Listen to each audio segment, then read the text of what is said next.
A verdade é que Deus existe, mesmo não existindo.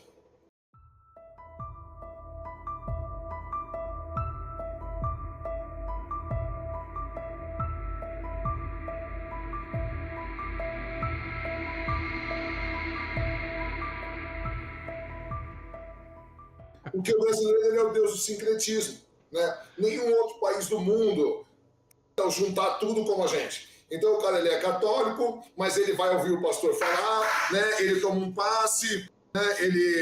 Ele pula 7 ondinhas, ele faz uma simpatia, porque não, eu acredito do meu jeito. Na verdade, não existe um Deus assim brasileiro. O que existe é um personal God, né? Um Deus que se encaixa no meu jeito. Porque você conversa com as pessoas, às vezes eu vou falar com as pessoas e a pessoa fala assim, não, eu sou espírita. Aí eu falo assim, então você acredita nisso, isso, aquilo. Não, isso eu acredito, eu sou católica. Então você acredita, né, que Deus... Não, acredito do meu jeito. Eu falo, não, então você não acredita em Deus.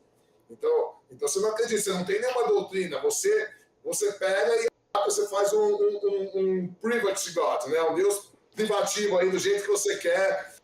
Tipo modular, né, um Deus modular. Né? Você vai modulando, você compra só os módulos que você gosta. Os módulos que você não gosta, você não compra. De como que o brasileiro é, né? Como você disse, é o católico que pula 7 ondinhas no final do ano, que é para, né, entrar bem o ano, né? É o evangélico que faz barquinho para Iemanjá no final do ano também.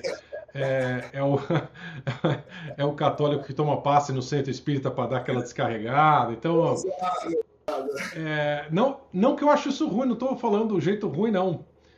Eu acho até interessante. É uma constatação. Não é? Eu acho isso até interessante. É isso que eu queria te perguntar. Como é que você vê esse lado do Brasil? Você vê esse personal God, igual você falou, esse Deus pessoal, esse guarda-costas do brasileiro, como perguntar isso? Não é bem essa palavra que eu quero usar, mas você vai entender.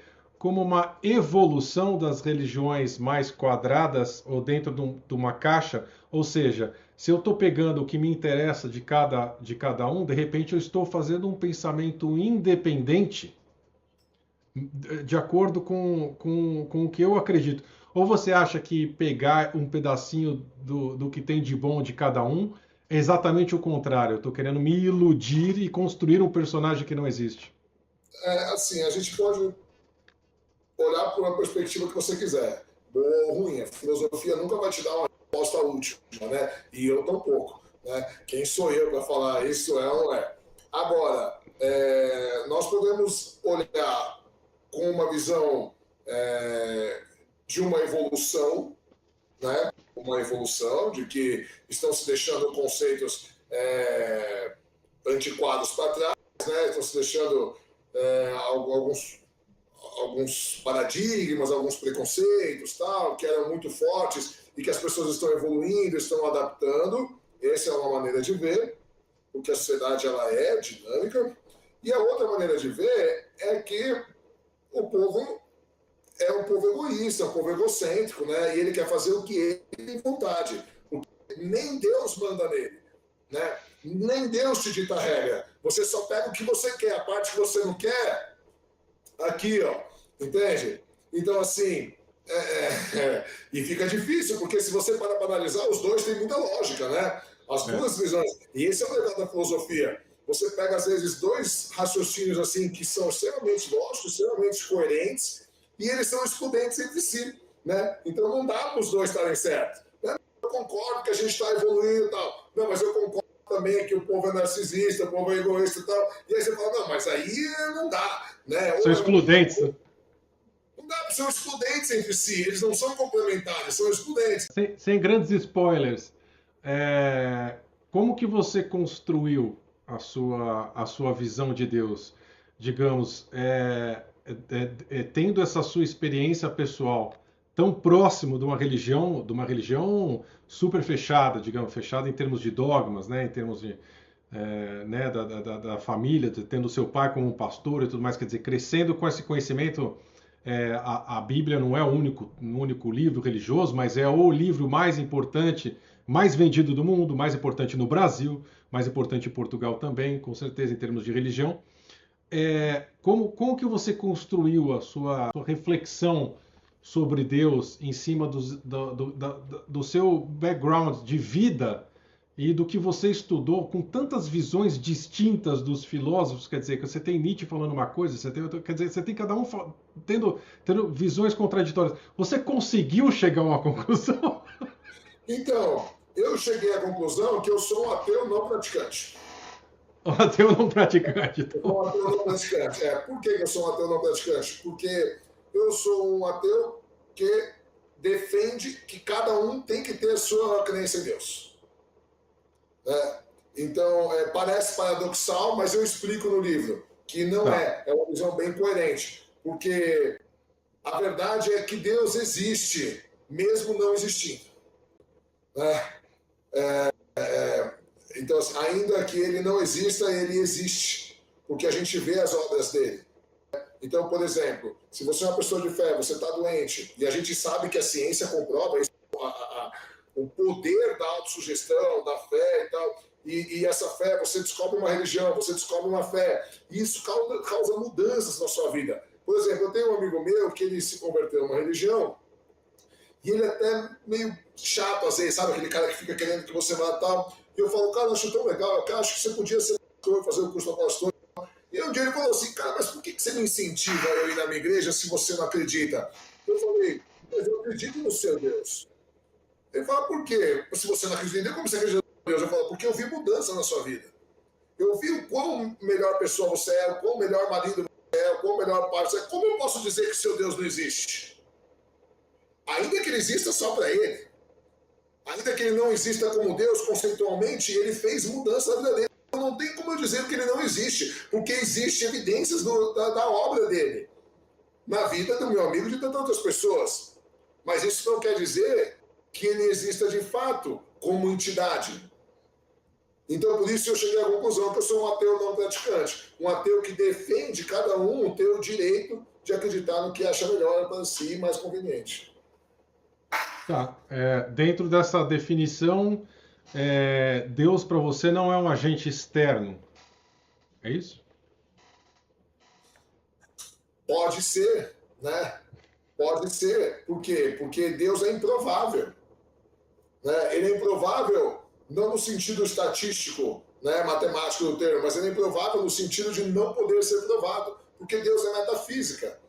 E o prefixo, o primeiro a usar esse termo foi Aristóteles, 350 a.C., physis, do grego, é o que é físico. E o prefixo meta quer dizer além. Então, metafísica é o que está para além do plano físico. Então, quando você fala alma, Deus, inferno, reencarnação, Valhalla, céu, tudo isso é metafísica. É o que está para além do plano físico. Então, tudo que é metafísica é improvável. É improvável no sentido de não poder ser provado. Porém, da mesma maneira que não pode ser provado, não pode ser negado, pelo mesmo motivo. Entende? Então, assim, Kant, filósofo do século XVIII, que era cristão, ele diz assim, debater se Deus existe ou não é uma perda de tempo, porque Deus só pode ser crido pela fé. Você racionalizar, tentar provar Deus de forma racional, é apenas para satisfazer o ego humano de querer ter resposta para tudo. Mas a verdade é que você pode chegar a uma solução racional, mas se ela é verdadeira ou não tem como você provar empiricamente. Então, Deus, ou você crê, ou você não crê. Né? A melhor definição de fé quem dá é o apóstolo Paulo, em Hebreus 11:1. Ele diz, a fé é a expectativa certa de coisas esperadas, porém não observadas. Ou seja, a fé é a certeza das coisas não vistas, dirá a edição Almeida. A fé é acreditar sem provas. Simples assim. Porque se você precisa de prova, não, eu quero prova. Não é fé. Né? Não é? Lembra de São Tomé? Não, eu quero ver o buraco na mão, eu quero ver o Jesus aparece e falou homem de pouca fé. Né? Ou seja, se você precisar de provas, não é fé. Então fé é acreditar sem provas. E aí, é certo ter fé? É errado? É certo não ter fé? É também, porque é uma escolha pessoal. Entende? Não tem por que você dizer que está certo ou errado. Será que o nosso gargalo não estaria nas limitações dos parâmetros científicos para poder ter a definição? Para se provar algo cientificamente, nós precisamos de metodologia, certo? Sim. A metodologia científica, ela implica poder ser replicado, poder ser negado, uma série de coisas, certo? Então eu uso como exemplo a teoria atômica, o átomo, né? A teoria atomista. A teoria atomista ela foi desenvolvida em 490 a.C. por um filósofo grego chamado Demócrito. Né? O cara fala, nossa, 490 a.C., há 2.500 anos atrás eu desenvolvi a teoria atomista. Tomos, do grego, significa divisão, e o prefixo a significa negação. Então, átomo é o que não pode ser dividido. Né? Então, o que o Demócrito dizia? Ele dizia assim, você pega a matéria, vai dividindo, chega numa partícula mínima que não pode ser mais dividida, é disso que é feito tudo que existe. Ele dizia que era átomo e vácuo. Né? Dependendo da quantidade de átomo e vácuo que tem ali, ela vai formando diferentes matérias, certo? Então, o que acontece? Durante 2.400 anos, a teoria atomista foi ridicularizada. Né? Por quê? Porque ela necessariamente necessitava de uma tecnologia para que ela fosse provada, certo? E, de repente, a tecnologia possibilitou. Faz 100 anos, 100 e poucos anos, 50 anos que a gente descobriu o átomo. Então, o que acontece? Talvez, e eu falo isso no livro, talvez nós não tenhamos tecnologia ainda para provar metafísica.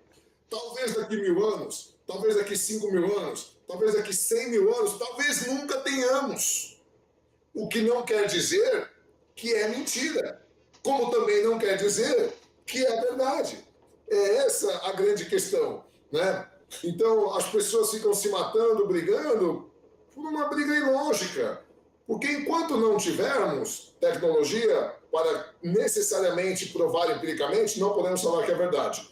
E essa mesma tecnologia para provar é ela que pode dizer se é mentira. Né? É óbvio. Ou seja, da mesma maneira que ele não pode ser provado, não pode ser negado. Está para, né? Quando você estuda fração, você fala, um está para o outro. É da mesma forma. Então, não tem por que brigar.